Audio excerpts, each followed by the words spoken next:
west side of the train and a little bit toward the rear of the train. Across the small canyon next to us and atop that huge pile of tailings, you'll see the remains of the combination shaft.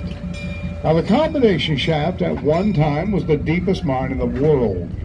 Still to this day, the shaft, which is directly in front of that great big wooden head frame, goes straight down 3,265 feet into the earth, about 2/3 of a mile.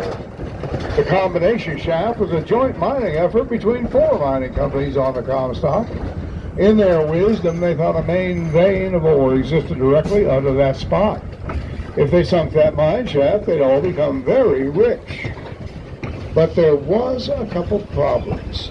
The first problem was once that shaft reached the 1,600-foot level, the shaft and all the tunnels connected to it flooded with highly mineralized hot groundwater coming into those tunnels at 190 degrees Fahrenheit. That scalded many of the miners. They installed 4 massive Cornish pumps and removed up to 5 million gallons.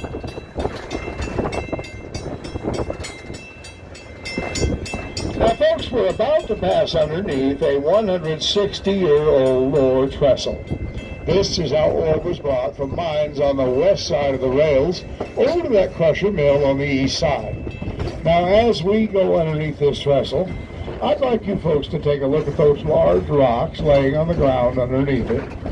Those large rocks laying there are actual gold and silver ore that is laid on the ground with a great big hammer. You can go to work on one of those rocks and you might just strike you a fortune. It's a little bit luckier than one of those slot machines.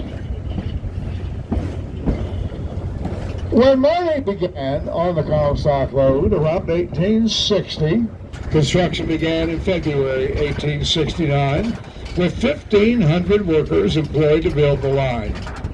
Covering the 21 miles from Carson City to Virginia City, 7 tunnels were dug through the Washoe Mountains.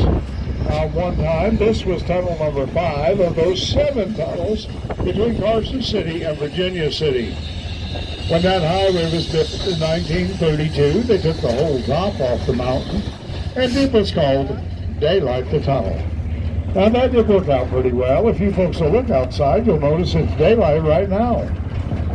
But there is something invested in stock in the Warburg shaft.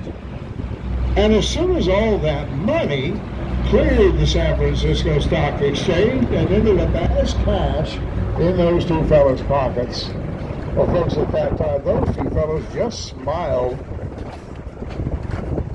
and made that shaft a bust and closed it.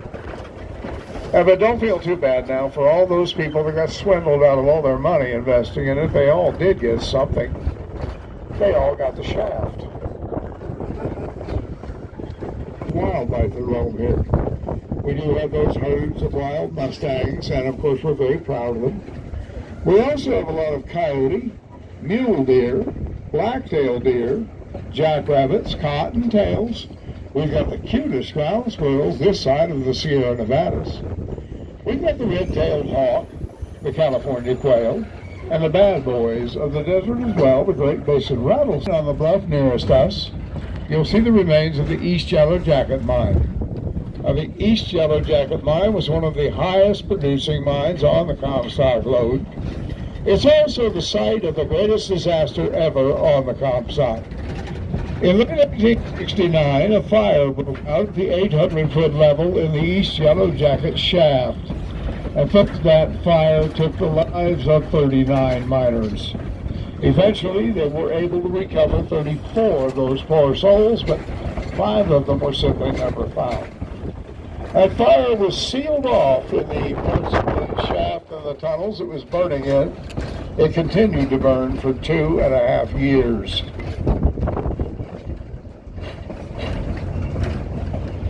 Now, folks, we're about to enter tunnel number 4.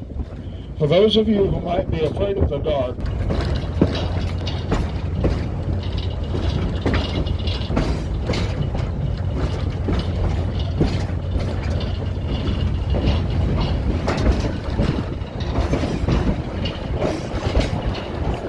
now those miners that worked on the Comstock Lode were a pretty tough bunch. They had a nickname at that time. They were called muckers, and that was a name of respect for them.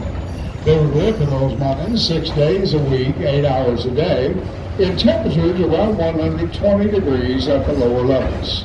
Now at those temperatures, they could only work about 15 minutes at a time. Then they would have to proceed upward in the main shaft and off the side of what was called a drift. At the end of that drift, they kept ice and cold water. They'd cool down a bit, then go back to work for about 15 minutes more.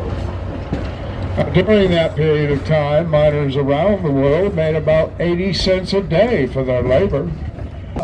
Was added 2 years later in 1861. Now, folks, it's still in business today, just as it was in 1859. The original owners of that hotel are still dead. The Bridgefront building with the 3 steel doors on the front of it at one time was the Bank of California. This area of Goldville was known as the Maynard Block, one of the cash and stock exchange areas along the Comstock Lode. So that was an old bank. As the train doesn't come to a stop here, something a little interesting off the east side. If you folks will look right over the bluff, you'll see the main head frame of the Yellow Jacket mining complex. Notice those huge wooden timbers have been plastered with concrete. Folks, that was done in an effort to help prevent that head frame from burning in the event of a fire. Now, folks, at this point, I'm